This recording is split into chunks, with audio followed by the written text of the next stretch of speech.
Ինչ էին զգում քրիստոնյաները հայտնվելով առյուծների դիմաց հռոմեական ամֆիթատրոնում։ Ինչ էին անում քրիստոնյաները մահից առաջ եւ դեռ ինչեր կան թաքնված պատմության խորքում։ 50,000 գոռացող մարդիկ, կիզիչ արև, ավազ, ներծծված չորացած արյամբ։ Եվ դու այնտեղ ես, բոբիկ, առանց զենքի, լսում ես գազանի մռնչյունը, որին չես տեսնում։ Սա վերջին տեսարանն էր, որ տեսել են հազարավոր քրիստոնյաներ հին Հռոմում։ Բայց այն, ինչ տեղի էր ունենում մինչ այդ պահը, ժամերով, օրերով, մութ խցերում արենայի տակ, գրեթե երբեք չի պատմվում։ Եվ հենց այստեղ է թաքնված այս պատմության ամենատպավորիչ մասը։ Հռոմի արենան պարզապես ամֆիթատրոն չէր։ Դա մի ցուցադրական մեքենա էր, կառուցված այնպես, որ միաժամանակ տպավորի եւ սարսափեցնի։ Այն բացվեց Քրիստոսի ծնունդից հետո 80 թվականին, կայսր Տիտոսի օրոք։ Շինությունը կարող էր տեղավորել մինչև 80,000 հանդիսատես։ Նրա տրիբունաները բարձրանում էին գրեթե 50 մետր, ինչպես 15 հարկանի շենք։ Կենտրոնական արենան ուներ մոտ 83 մետր երկարություն եւ 48 մետր լայնություն, ծածկված կոպիտ ավազի շերտով, որը կլանում էր արյունը եւ հեշտացնում դրա մաքրումը ներկայացումների միջև։ Արենա բառը լատիներեն հենց ավազ բառից է գալիս։ Անվանումն արդեն խոսում է իր դերի մասին։ Բայց իրական սարսափելի ահաբեկչության ճարտարապետությունը թաքնված էր հանդիսատեսի տեսադաշտից դուրս։ Արենայի տակ գոյություն ուներ հիպոգեյ կոչվող անտեսանելի ստորգետնյա աշխարհը, որը բաղկացած էր երկու մակարդակներից։ Ավելի քան 8 տասնյակ ուղղահայաց լիսեռներով եւ միջանցքների ցանցով, որոնք ունեին մոտ 600 մետր երկարություն։ Այստեղ պահվում էին կենդանիները, գլադիատորները, թատերական սարքավորումները եւ դատապարտյալները։ Պարաններով եւ ճախարակներով աշխատող վերելակները կարող էին վայրկյանների ընթացքում առյուծին բարձրացնել արենայի կենտրոն։ Արդյունքը թատերական էր, բայց վախը իրական։ Քրիստոնյաները գիտեին այդ համակարգի ամեն մի մանրուք, մինչև որ նրանց կնետեին այնտեղ։ Նրանք չէին անցնում սովորական դատավարության ընթացակարգով։ Ավելի ինտենսիվ հետապնդումների ժամանակահատվածում բավական էր անանուն մատնությունը, անբարեհաճ հարևանի վկայությունը կամ հրապարակայնորեն հռոմեական չաստվածներին զոհ մատուցելուց հրաժարվելը։ Դատավճիռը գրեթե միշտ նույնն էր՝ damnatio abdestias, դատապարտում գազաններին։ Միայն պատկերացրեք, թե ինչ էր նշանակում այս դատավճիռը։ Սա նշանակում էր առանց բողոքարկման, առանց պաշտպանության, առանց երկրորդ հնարավորության։ Մեղադրյալներին անմիջապես տեղափոխում էին ամֆիթատրոնի խցերը, որտեղ նա սպասում էր օրերով կամ շաբաթներով, մինչև որ իր անունը ներառվեր հրեշավոր խաղերի ցուցակում։ Հռոմեական օրացույցը նախատեսում էր տարեկան ավելի քան 170 օր հրապարակային ներկայացում։ Միշտ տեղ կար եւս մեկ մահապատժի։ Հարցը երբեք եթեն չէր, այլ երբը։ Սպասումը պատժի մի մասն էր։ Ստորգետնյա խցերում գրեթե կատարյալ խավար էր, առաստաղի փոքրիկ ճեղքերը հազիվ էին բաց թողնում փոքրիկ լույսի մի շող, որի շնորհիվ նշմարվում էին մարդկանց դեմքերը։ Օդը լի էր խոնավ ծղոտի, մարդու կեղտի եւ վայրի կենդանիների հոտով, առյուծների, ցլերի, ընձառյուծների, արջերի մռնչյունը մշտապես լսելի էին դատապարտյալներին։ Դրանք պահվում էին հարևան խցերում եւ հաճախ մարդկանց գազաններից բաժանում էին ընդամենը երկաթյա ճաղերը։ Սոված գազանների արձագանքող մռնչյունը տարածվում էին այդ երկար միջանցքներով օրվա բոլոր ժամերին, գիշեր թե ցերեկ։ Քնելն անհնար էր։ Հռոմեական պահակազորը անդադար հսկում էր։ Յուրաքանչյուր խուց կողպված էր ամրացված փայտից պատրաստված փականներով եւ բրոնզե կողպեքներով։ Բանտարկյալների ոտքերին շղթաներ էին դրվում, ապահովելու համար դիտարժանությունը։ Փախուստը գործնականորեն անհնար էր։ Յուրաքանչյուր փախուստի փորձ ավարտվում էր միևնույն ձևով՝ անհապաղ հետապնդում եւ վաղաժամ մահապատիժ սովորական սրով, առանց ամֆիթատրոնում պատվով մեռնելու հնարավորության։ Նա ով փախչում էր նույնիսկ չէր արժանանում ժողովրդի առաջ մեռնելու պատվին։ Սնունդը սահմանափակ, չոր հաց եւ քիչ ջուր։ Սա արվում էր ոչ թե խնայողությունից, այլ հաշվարկից։ Թուլացած մարդը ավելի քիչ դիմադրություն է ցույց տալիս եւ ավելի հարմար զոհ դառնում։ Սակայն այստեղ միայն դա չէր կարևոր։ Գոյություն ուներ նաև հստակ հաշվարկված տեսարանային ազդեցություն։ Նիհար հյուծված դատապարտյալը շատ ավելի ուժեղ դրամատիկ հակադրություն էր ստեղծում այն մկանոտ գազանի հետ, որը պիտի հարձակվեր նրա վրա։ Ամեն մի մանրուք մտածված էր ազդեցությունն առավելագույն դարձնելու համար, սակայն կար մի բան, որը Հռոմը չէր կարող լիովին վերահսկել՝ սպասման ժամանակը։ Որոշ բանտարկյալներ իրենց ճակատագրին սպասում էին ընդամենը 3-4 օր, մյուսները խցում մնում էին շաբաթներով, երբեմն ավելի քան 1 ամիս, կախված խաղերի ծրագրից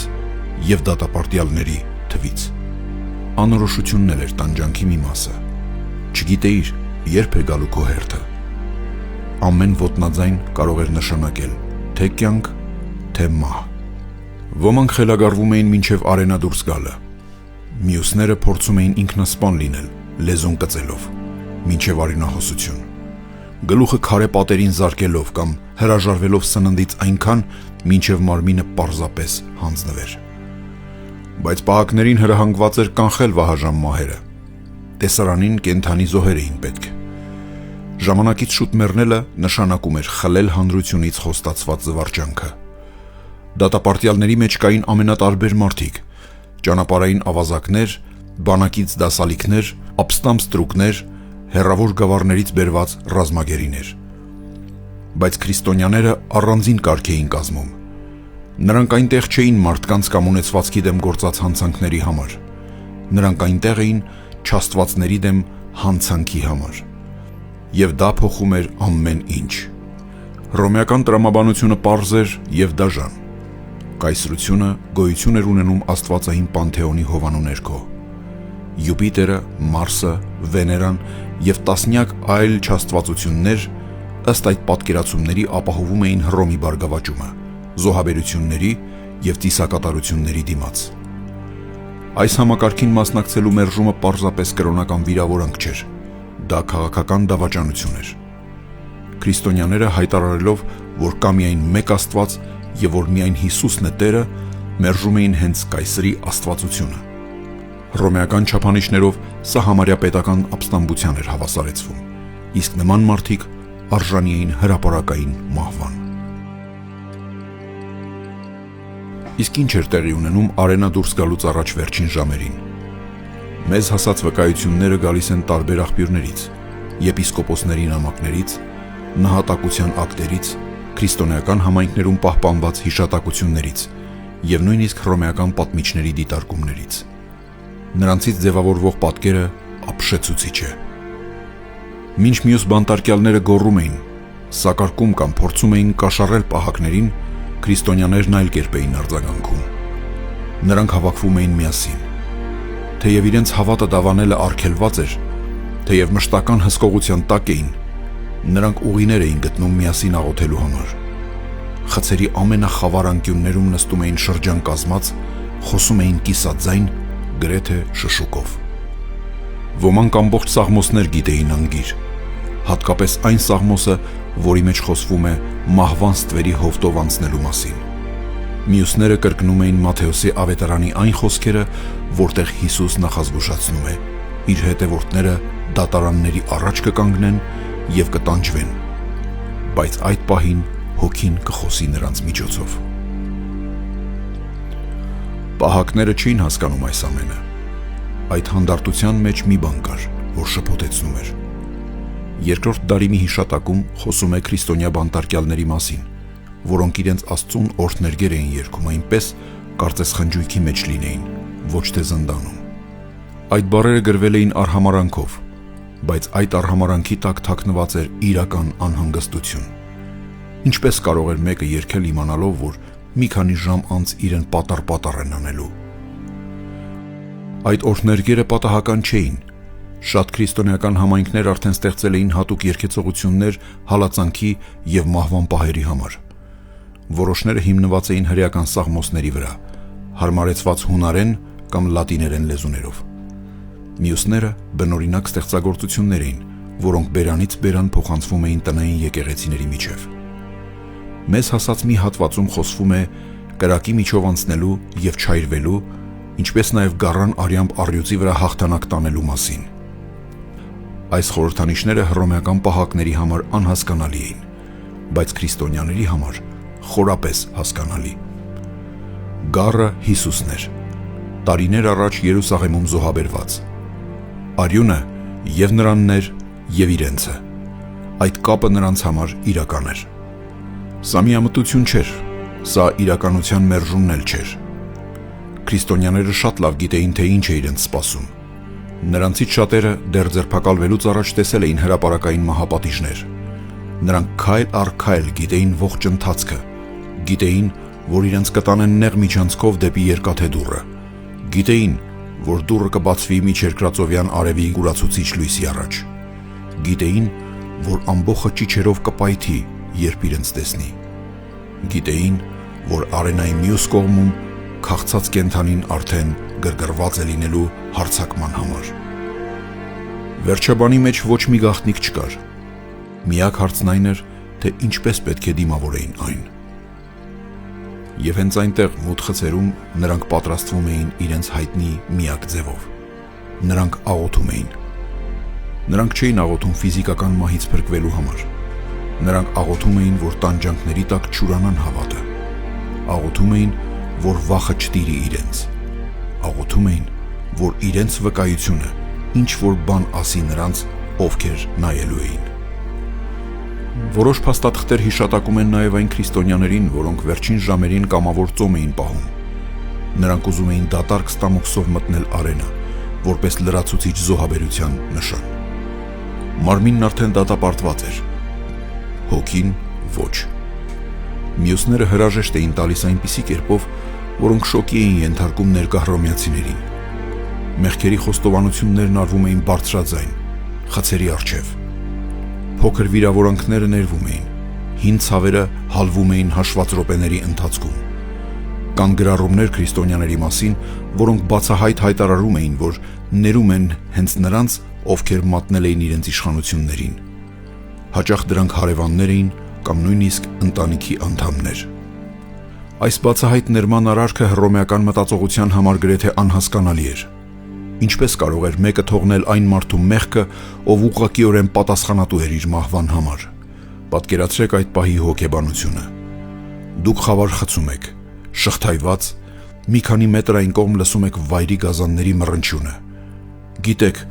որ մի քանի ժամից ձեզ պատառ են անելու մի ամբոխի առաջ, որը ծափահարելու է ամեն հարվածի, եւ դուք ընտրում եք ձեր վերջին պահերն անցկացնել ներելով նրան, ով ձեզ այստեղ է բերել։ Հռոմեացիների համար, որոնց կյանքը կառուցված էր պատվի, դիրքի ու փոխադարձ հատուցման շուրջ, սա խելագարություն էր։ Քրիստոնյաների համար դա Հիսուսի խոսքերի բառացի իրականացումն էր։ Հայր, ներիր նրանց, որովհետև չգիտեն, թե ինչ են անում։ Հետո գալիս էր պահը։ Հռոմեական պաշտոնյան ցուցակը ձեռքին իջնում էր խցերը։ Անունները հերթով կանչվում էին։ Ընտրվածների շղթաները հանում էին և նրանց ստանում էին վեր բարձրացնող միջանցքով։ Լույսն աստիճանաբար ուժգնանում էր, աղմուկը նույնպես։ Սկզբում հեռավոր դղրդյուն, հետո մարդկային մռնչյուն, որ մրցում էր կենդանիների մռնչյունի հետ։ Դուռը բացվում էր։ Դատապարտյալը բոբիկ ոտքով քայլում էր տաք ավազի վրա։ Շատերը հագած էին ընդամենը հասարակ տունիկա, ոչ մի զենք, ոչ մի վահան, ոչ մի պաշտպանություն։ Որոշ մահապատիժների ժամանակ քրիստոնյաներին կապում էին ավազի մեջ խրված փայտե սյուներից, զրկելով շարժվելու հնարավորությունից։ Մյուս դեպքերում նրանց ազատ էին թողնում, որպեսզի կարողանան վազել, ոչ թե խղճահարությունից, այլ որպես լրացուցիչ զվարճանք։ Ամբոխին հաճելի էր տեսնել, թե ինչպես է որսը փորձում փրկվել։ Հետապնդումն ինքնին ներկայացման մի մասն էր։ Արենայի մյուս կողմում սպասավորները բացում էին վանդակները։ Քրիստոնյաների մահապատժի համար օգտագործվող կենդանիները պատահական չէին ընտրվում։ Աֆրիկյան առյուծները համարվում էին ամենահեղինակավոր տարբերակը, բերված Նումիդիայի նման երկրամասերից, այսօրվա Ալժիրի տարածքից։ Այնպիսի արժեքով, որ համարժեք էր հռոմեական ցենտուրիոնի տարեկան աշխատավարձին։ Հասուն արու առյուծը կշռում էր 190-ից 250 կիլոգրամ։ Նրա ժանիքները հասնում էին 8 սանտիմետրի։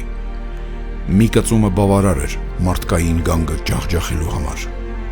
Բայց կայսրությունը միայն առյուծներ չէր օգտագործում։ Ընձառյուծներն ավելի արագ եւ անկանխատեսելի էին եւ կարող էին ընթացքից ցատկել մինչեւ 6 մետր։ Արջերը, որոնց բերում էին Գերմանիայի անտառներից,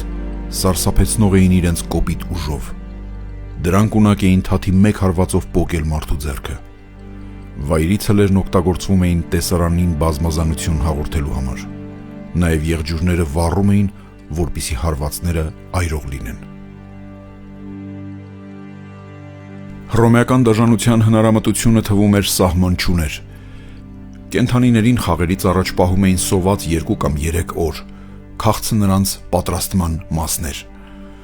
Որոշներին նախապես գրգռում էին նիզակներով ու ջահերով, որպեսզի նրանք արենա դուրս գան առավելագույն կատաղության վիճակում։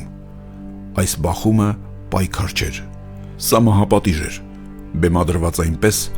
որ զվարճանքի տեսք ունենա։ Այս կենդանիների պահպանումը ահռելի ծախս էր պահանջում։ Մի առյուծ օրական օգտագործում էր մոտ 7 կիլոգրամ միս, մոտավորապես այնքան, որքան աղքատ հռոմեական ընտանիքը կուտեր ամբողջ շաբաթվա ընթացքում։ Կենդանիները հեռավոր գավառներից տեղափոխվում էին հատուկ նավերով, ամրացված վանդակներով եւ հատուկ սպասավորների ուղեկցությամբ։ Շատերը մահանում էին միջերկրական ծովով շաբաթներ տևող ճանապարհի ընթացքում։ Փրկվածները հասնում էին սթրեսի, ագրեսիայի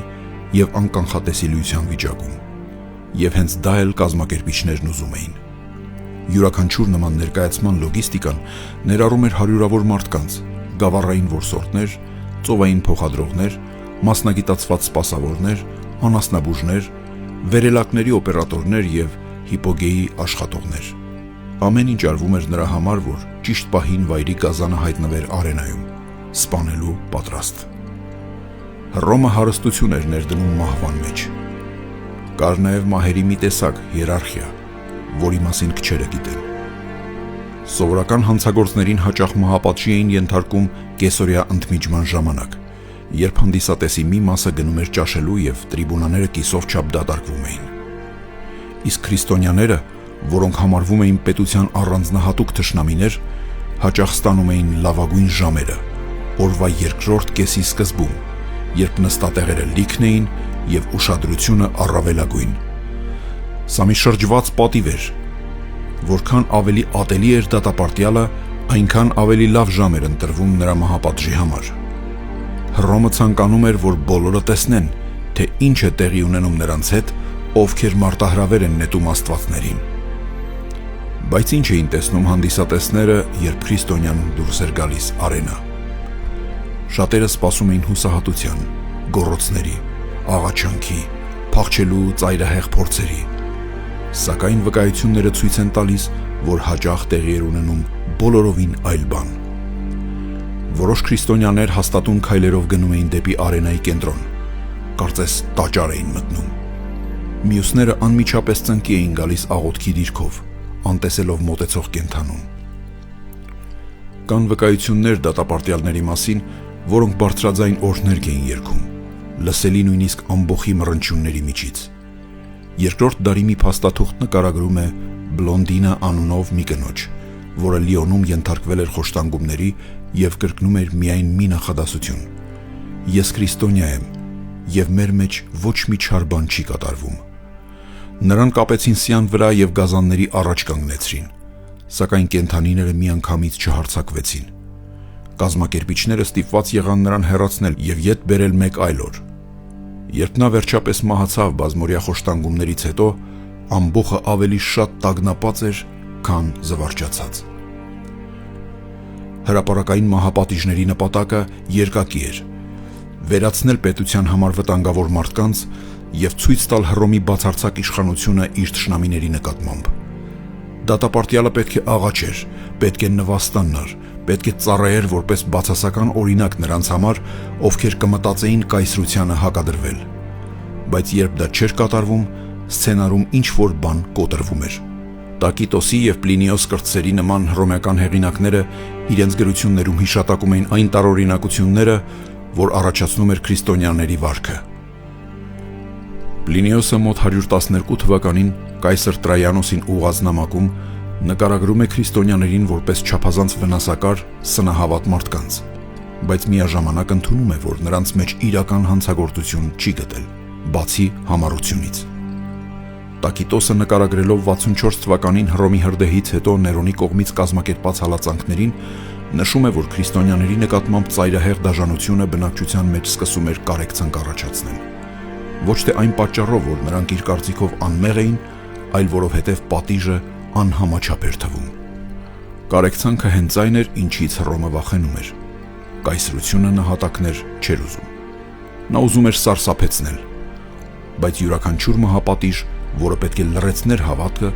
վերջում նոր հարցեր էր ծնում։ Ինչ հավատք է սա, որ մարդուն ստիպում է երգելով մեռնել։ Այդ հարցին հեշտ պատասխան չկար։ Իսկ պատասխան հարցերը սովորաբար տարածվում են։ Մահապատիժներից հետո մարմինները հեռացնում էին հատուկ պատրաստված ստրուկները, մետաղյա կեռիկներով քարշ տալով, որպիսի ավազը չափից շատ արյունով չախտոտվի։ Հետո լինում էր կարճ ընդմիջում և բերում էին նոր դատապարտյալների։ Արդյունավետությունն առաջնահերթ էր։ Մահապատժի ենթարկվածների համար պաշտոնական թաղում գոյություն չուներ։ Մնացորդները հաճախ նետվում էին քաղաքի պատերից դուրս գտնվող ընդհանուր փոսերը, կենցաղային աղբի և կենդանիների դիակների հետ միասին։ Նպատակը պարզ էր՝ քրիստոնյաներին զրկել նույնիսկ հետմահու արժանապատվությունից։ Առանց ճանաչելի մարմնի չի լինի գերեզման, առանց գերեզման չի լինի հիշատակի վայր։ Առանց հիշատակի մարդը կմոռացվի, այսպես էր մտածում Հռոմը, բայց իրականում տեղի ունեցավ հակառակը։ Ազատության մեջ մնացած քրիստոնյաները, որոնց դեռ չէին մատնել, իրենց կյանքը վտանգելով գնում էին նահատակների մնացորդները հավաքելու։ Նրանք գիշերով գնում էին այն վայրերը, ուր մարմիններն էին նետվել, երբ պահակները քիչ զգոն էին լինում։ Փնտրում էին ոսկորներ, հագուստի կտորներ, ցանկացած բան, որ կարելի էր ճանաչել։ Կաշառում էին ստրուկներին և պահակներին այն քիչ գումարով, ինչ ունեին։ Գտածոները գաղտնի տեղափոխում էին թիկնոցների տակ ու ծղոտե զամբյուղներով դեպի կատակոմբներ, ստորգետնյա թունելներ, որոնք փորված էին Հռոմի շրջակայքի հրաբխային ապարների մեջ։ Վտանգը հսկայական էր։ Բռնվելը մահապատժի ենթարկված քրիստոնյայի մարմնի մնացորդները վերցնելիս նշանակում էր հաջորդ խաղերի ժամանակ միանալ նրան։ Բայց նրանք շարունակում էին։ Կատակոմբները դարձան առաջին քրիստոնեական գերեզմանները, և դրանից էլ ավելին, դարձան գաղտնի եկեղեցիներ, ինքնաշեն հիվանդանոցներ, ապաստաններ փախստականների համար։ Թրթռացող ջահերի լույսի տակ խավար պատերին հայտնվեցին քրիստոնեական արվեստի առաջին նշանները, ձկների պարզ պատկերներ։ Ձուկը նրանց համար ծածկագրված խորհրդանիշ էր, քանի որ հունարեն ձուկ բառի տառերը միասին կազմում էին ակրոստիկոս՝ Հիսուս Քրիստոս Աստծո որդի փրկիչ։ Խարիսխները որպես հույսի նշան, ոչխարը ուսին կրող հովիվներ, որպես բարի հովվի խորհրդանիշ։ Սրանք հավատքի տեսողական ծածկագրերն էին մի ժամանակաշրջանում, երբ դրա մասին բարձրաձայն խոսել չէր կարելի։ Որոշ կատակոմբներ նույնիսկ մշակել էին նույնականացման գաղտնի համակարգեր։ Քրիստոնեական ընտանիքները իրենց նահատակների գերեզմանները նշում էին հատուկ խորհրդանիշներով, որոնք ճանաչում էին միայն ներսի մարդիկ։ Արմավենին նշանակում էր հաղթանակ, ոչ ռազմական, այլ հոգևոր։ Պսակը ցույց էր տալիս, որ մահացածն ավարտել է իր ընթացքը։ Մահվան օրը նրանց համար ոչ թե ավարտ էր կոչվում, այլ ծննդյան օր, հավիտենական կյանքի ծնունդ։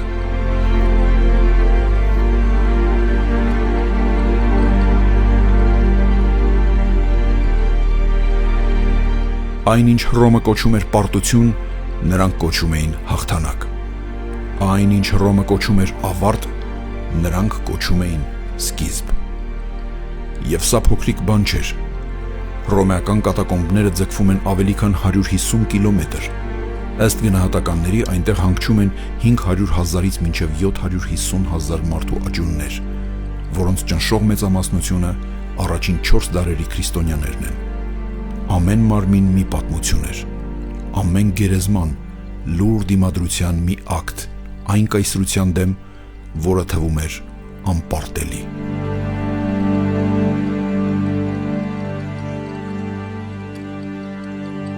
Հալածանքները մշտական չէին, կային հարաբերական հանդուրժողականության շրջաններ ծայրահեղ բռնության փուլերի միջև։ երբեմն նույնիսկ խաղաղության ամբողջ տասնամյակներ, բայց երբ հալածանքները սկսվում էին ողջ ուժով։ 250 թվականին կայսր Դեկիոսի օրոք հրամանագիր արձակվեց, որը պահանջում էր կայսրության բոլոր քաղաքացիներից հրապարակավ զոհ մատուցել հռոմեական չաստվածներին և ստանալ դրա մասին պաշտոնական հավաստագիր։ Առանց այդ փաստաթղթի հնարավոր չէր գնել, վաճառել, աշխատել կամ բնականon ապրել։ Նրանք, ովքեր հրաժարվում էին, անմիջապես ձերբակալվում էին։ Դեկիոսի հալածանքը տևեց քիչ ավելի քան 1 տարի,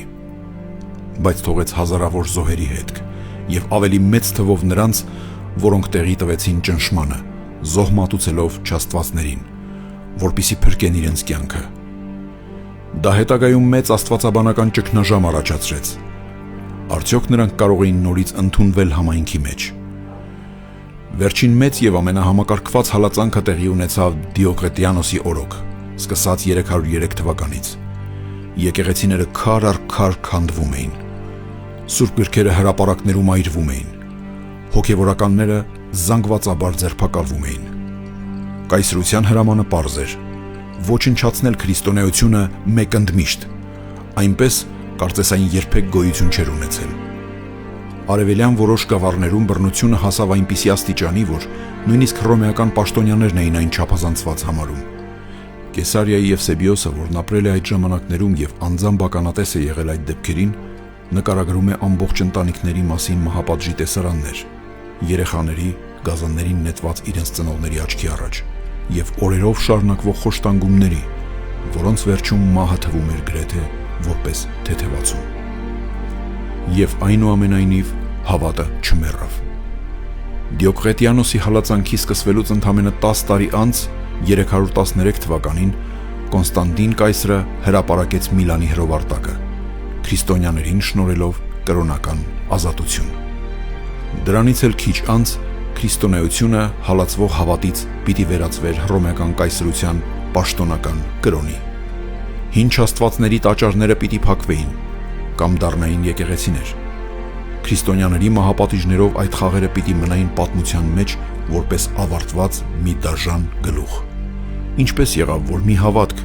որն արտաքինից դատապարտված էր վերացման, ոչ միայն վերապրեց, այլ վերջում հաղթեց հենց այն կայսրության ներսում, որն ուզում էր այն ջնջել։ Պատասխանի մի մասը թաքնված էր այդ ստորգետնյա խցերում, աղոթքի շշուկների մեջ, երբ թվում էր, թե ամեն ինչ ավարտված է։ Յուրաքանչյուր հրապարակային մահապատիժ, որը պետք է նախազգուշացում դառնար, վերածվում էր ակամա վկայության։